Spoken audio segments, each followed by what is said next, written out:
Halo, Assalamualaikum warahmatullahi wabarakatuh. Dan halo para mahasiswa, rekan pendidik, dan para pemerhati bahasa dimanapun berada. Balik lagi nih teman-teman, sudah lama tak jumpa lagi. Kita akan melanjutkan lagi serial video kita dalam kajian psikolinguistik. Teman-teman sekalian, pada serial video ini kita akan membahas salah satu kajian dalam psikolinguistik yang cukup penting juga dan cukup menarik juga, khususnya bagi mereka yang sedang mengambil mata kuliah ataupun sedang mengambil program studi pendidikan bahasa Indonesia, yaitu pemrosesan bahasa, produksi, dan persepsi. Teman-teman sekalian, kali ini kita akan mempelajari pemrosesan bahasa, produksi bahasa, dan persepsi dalam bahasa dalam konteks psikolinguistik kontemporer ya teman-teman. Jadi teman-teman sekalian, kalau kita ngobrol sehari-hari, itu semuanya itu terasa sangat otomatis ya. Kita tidak menyadari bahwa percakapan kita, komunikasi kita dengan teman, lawan bicara kita itu terjadi secara otomatis. Kita bisa langsung menjawab pertanyaan, memahami lawan bicara kita, memahami apa yang dibicarakan oleh lawan bicara kita, bahkan bercanda tanpa harus berpikir keras tentang struktur kalimatnya, benar salahnya. Pokoknya kita selalu nyambung satu sama lain ketika kita berkomunikasi tanpa berpikir keras. Tapi sebenarnya di balik kelancaran komunikasi yang terjadi ketika kita berinteraksi satu sama lain, otak kita itu sebenarnya sedang bekerja keras luar biasa kompleksnya teman-teman. Nah, dalam pandangan psikolinguistik ini disebut dengan pemrosesan bahasa. Kalau istilah bahasa Inggrisnya dikenal dengan istilah language processing. Jadi yang mana ini mencakup dua aspek utama, yaitu produksi bahasa, language production. Bagaimana kita berbicara atau menulis, atau bagaimana kita menyampaikan ide, gagasan, dan pikiran kita, itu yang disebut dengan language production atau produksi bahasa. Dan yang kedua, persepsi bahasa atau language comprehension, pemahaman bahasa. Bagaimana seorang individu atau kita itu memahami apa yang kita dengarkan, apa yang kita baca. Jadi bagaimana kita bisa memahami lawan bicara kita, bagaimana kita bisa memahami apa yang kita tonton, apa yang kita dengarkan, apa yang kita baca. Itu yang disebut dengan persepsi bahasa atau pemahaman bahasa, language comprehension. Jadi teman-teman sekalian, para pemerhati bahasa dimanapun berada, menariknya proses ini terjadi begitu sangat cepat, bahkan hitungan milidetik. Nah teman-teman sekalian, artikel ini kita akan membahas secara lebih detail bagaimana proses tersebut terjadi dengan gaya santai dan tentunya tetap berbasis pada teori ilmiah ya teman-teman. Jadi kita lihat yang pertama ya, hakikat pemrosesan bahasa ya, bagaimana sebenarnya manusia atau seorang individu itu memproses bahasa. Jadi pemrosesan bahasa ini merupakan serangkaian proses mental yang digunakan atau yang memungkinkan manusia untuk pertama mengubah pikiran menjadi bahasa, atau mengubah pikiran kita menjadi bahasa atau menjadi produksi yang bisa kita keluarkan dari pikiran kita yang atau bisa juga dikenal dengan istilah mental leksikal. Kemudian mengubah bahasa menjadi makna, persepsi, bisa melahirkan makna apa yang kita bahasakan, apa yang kita ucapkan. Kita lihat menurut pandangan Level pada tahun 1989, pemrosesan bahasa itu bukan merupakan proses tunggal, tapi terdiri dari beberapa tahap ya, yang saling terhubung. Jadi menurut Level ini terjadi pemrosesan bahasa itu terjadi beberapa tahap ya, dari beberapa tahap yang saling terhubung, saling terkait satu sama lain. Jadi setiap tahap ini melibatkan sistem kognitif manusia, melibatkan sistem kognitif yang berbeda, namun tetap bekerja secara simultan. Nah, dalam konteks psikolinguistik kontemporer, pemrosesan bahasa ini juga dipahami sebagai proses yang cepat dan otomatis. Jadi terjadi sangat cepat, bahkan disebut dengan otomatis, bersifat hierarkis, artinya dari bunyi ke makna ya. Kemudian dipengaruhi oleh konteks dan pengalaman. Jadi ketika kita berbicara itu juga dipengaruhi oleh konteks dan pengalaman kita. Jadi kita lihat poin selanjutnya, produksi bahasa atau language production. Nah, produksi bahasa ini adalah proses ketika kita ataupun seorang individu itu menyampaikan ide, gagasan, dan pikiran dalam bentuk ujaran atau tulisan. Ketika kita menguraikan ide gagasan kita dalam bentuk lisan ataupun tulisan. Sekilas terlihat sederhana ya teman-teman, tetapi ini sebenarnya sangat kompleks. Nah, kita lihat poin per poinnya teman-teman. Bagaimana tahapan produksi ini? Menurut level 1989 ini, produksi bahasa itu terdiri dari beberapa tahap utama. Yang pertama ada yang namanya konseptualisasi. Nah, ini adalah tahap awal ketika dimana kita menentukan apa yang akan kita katakan, apa yang akan kita keluarkan, ide apa, gagasan apa yang akan kita bicarakan, yang kita mau sampaikan dari mulut kita, yang kita mau produksi baik secara lisan maupun tertulis. Saya berikan contoh misalnya dari kata kita mengatakan saya lapar. Sebelum kita mengucapkan kalimat tersebut, dari kalimat kata saya lapar, Anda ataupun kita atau seorang individu itu sudah terlebih dahulu merasakan yang namanya lapar, memutuskan untuk mengungkapkannya, memilih ide yang ingin kita sampaikan, yang ingin disampaikan. Tahap ini masih bersifat non linguistik, masih dalam bentuk bahasa, ya, belum dalam bentuk bahasa. Setelah konseptualisasi, kemudian tahap selanjutnya formulasi, baru memformulasi. Pada tahap ini, ide sudah mulai menjadi struktur bahasa. Prosesnya meliputi pemilihan kata, leksikal, kemudian penyusunan tata bahasa, sintaksis, dan penyesuaian bentuk bunyi.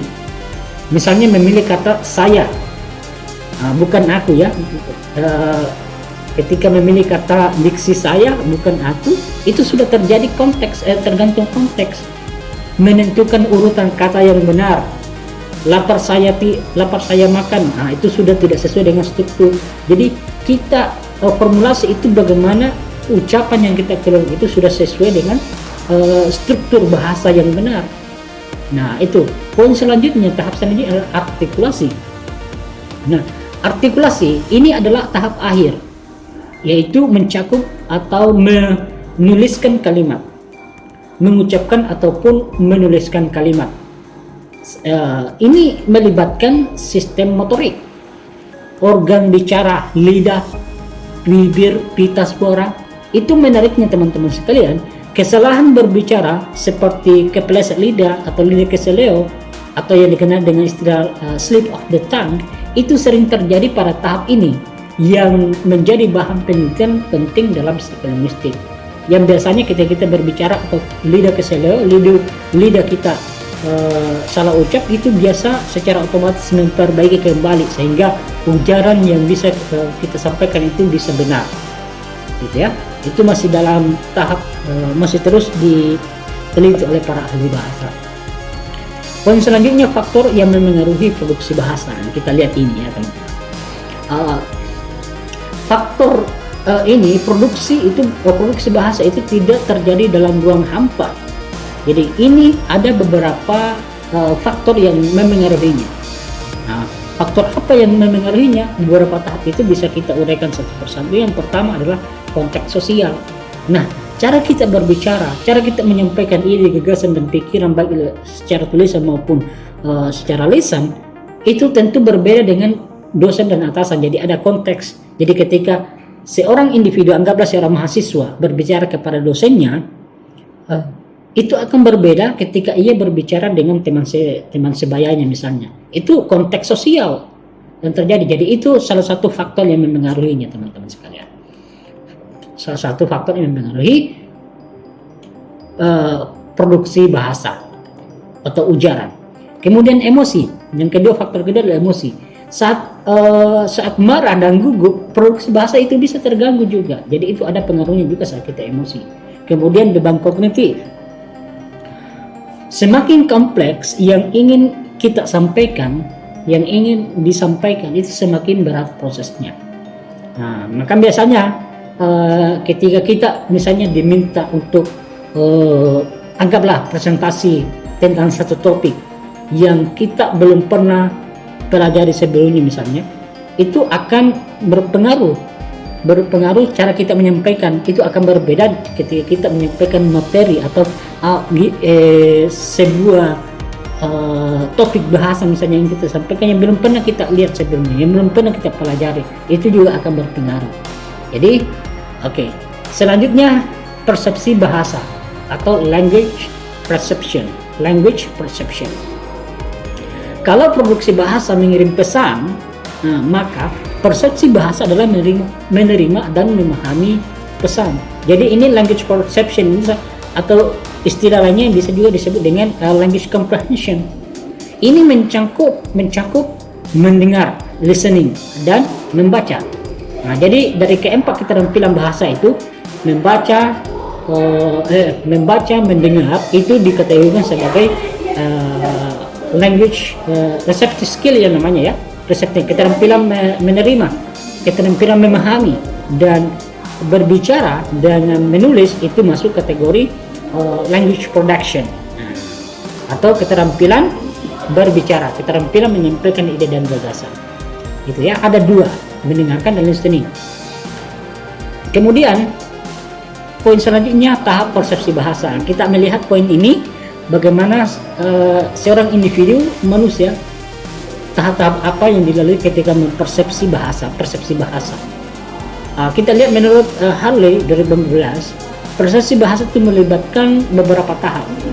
Tahap pertama mulai dari pemrosesan bunyi, speech perception. Speech perception, pemrosesan bunyi ya.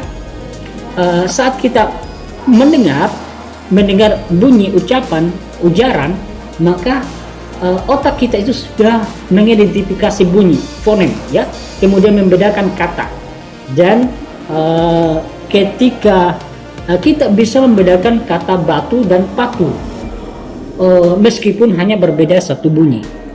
Kita bisa membedakan batu dan patu meskipun hanya berbeda satu bunyi. Kemudian yang kedua adalah akses leksikal. Nah, setelah bunyi dikenali, otak kita mencari kata, arti kata dalam kamus mental kita, atau yang dikenal dengan istilah mental lexicon. Mental lexicon, atau kalau istilah Inggris lexical mental ya. Jadi misalnya ketika kita mendengarkan meja, maka yang langsung muncul konsep benda relatif berkaki yang menaruh barang.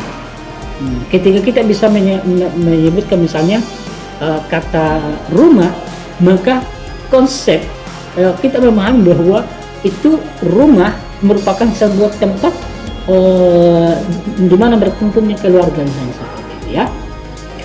Kemudian yang ketiga, analisis sintaksis. Kita akan melihat bagaimana otak kita menyusun struktur kalimat untuk memahami hubungan antar kata. Jadi contoh misalnya ya, kita berikan contoh, anak itu membuka bola, anak itu memukul bola. Berbeda makna ketika bola itu memukul anak. Ini sudah kita lihat strukturnya, anak itu memukul bola. Itu akan berbeda maknanya ketika bola itu memukul anak. Secara struktur, secara sintaksis, struktur namanya benar, tapi maknanya itu keliru. Karena mana ada bola bisa memukul anak. Seperti itu ya. Sama halnya kalimat seperti ini. Kucing itu memangsa tikus. Coba ketika dibalik, tikus itu memangsa kucing.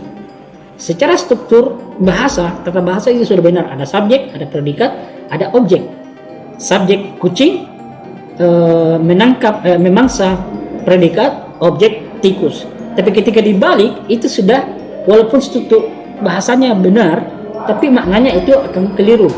Ya, kenapa? Karena mungkin secara logika tidak ada. Mana ada tikus bisa memangsa kucing. Ya, seperti itu. Yang ada biasanya umumnya adalah kucing memangsa tikus. Jadi seperti itu ya teman-teman sekalian. Kemudian kita lihat interpretasi makna. Tahap akhir adalah memahami makna secara keseluruhan, termasuk makna literal dan makna kontekstual. Nah, termasuk yang saya contohkan tadi, bagaimana kita memahami makna secara literal maupun makna secara tekstual. Kalau misalnya ada istilah mengatakan kambing hitam, secara makna literalnya itu kan kambingnya warnanya hitam, tapi di lain waktu, di lain konteks bisa saja artinya tidak itu, bukan itu, tapi maknanya mungkin saja orang yang dipersalahkan. Nah, seperti itulah bagaimana kita memahami bahwa interpretasi bahasa atau interpretasi makna yang ditimbulkan.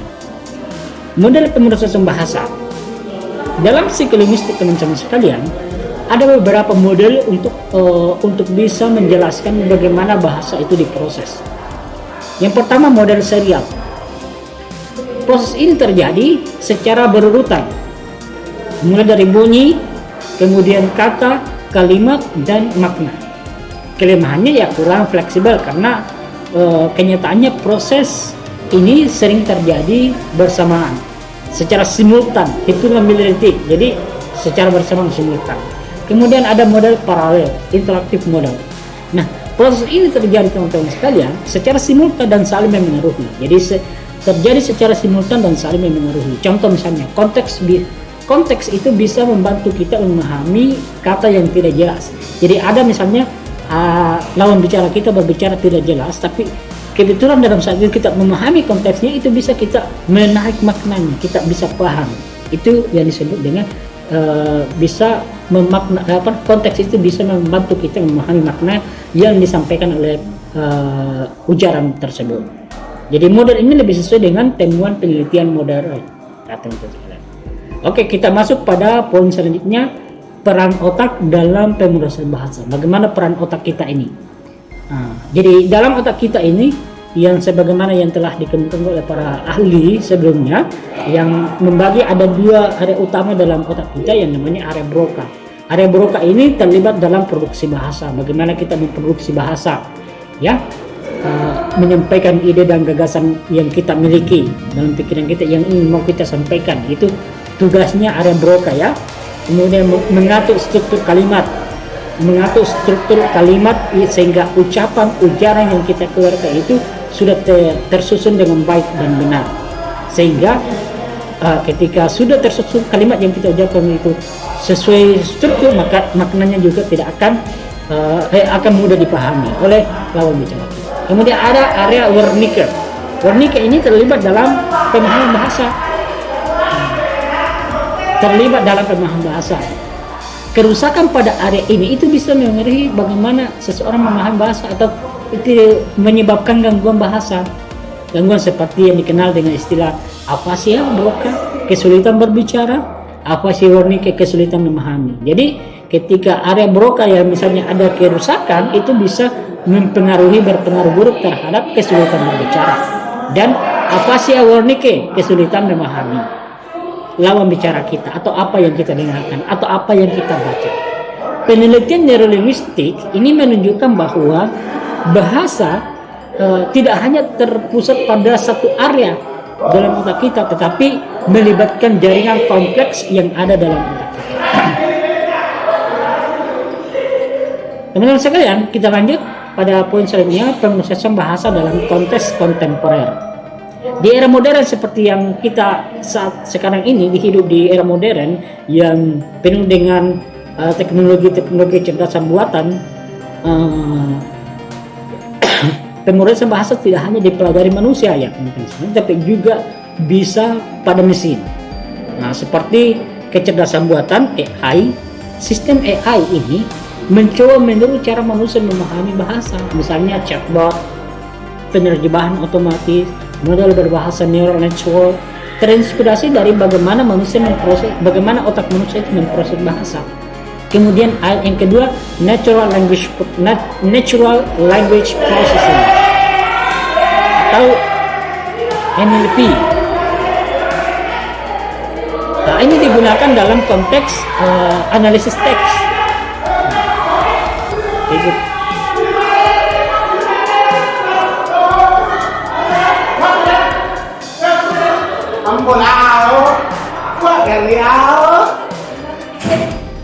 Oke ya, kita lanjut analisis teks, pengembangan suara dan sistem virtual.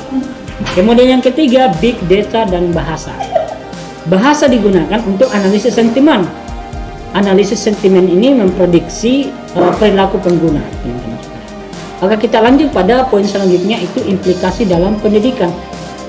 Nah, pemahaman tentang produksi dan persepsi, language production ataupun language comprehension bahasa itu sangat penting dalam pembelajaran. Yang pertama, pengajaran bahasa. Nah, guru itu bisa perlu memahami agar siswa tidak hanya menghafal kosakata, tetapi juga memproses bahasa. Latihan harus mencakup produksi dan pemahaman. Itu. Yang kedua, keterampilan berbahasa. Keterampilan berbahasa ada 4 keterampilan utama yang perlu kita kembangkan, yang perlu dimiliki oleh setiap individu, yaitu mendengarkan, berbicara, membaca, dan menulis. Semua ini berkaitan, saling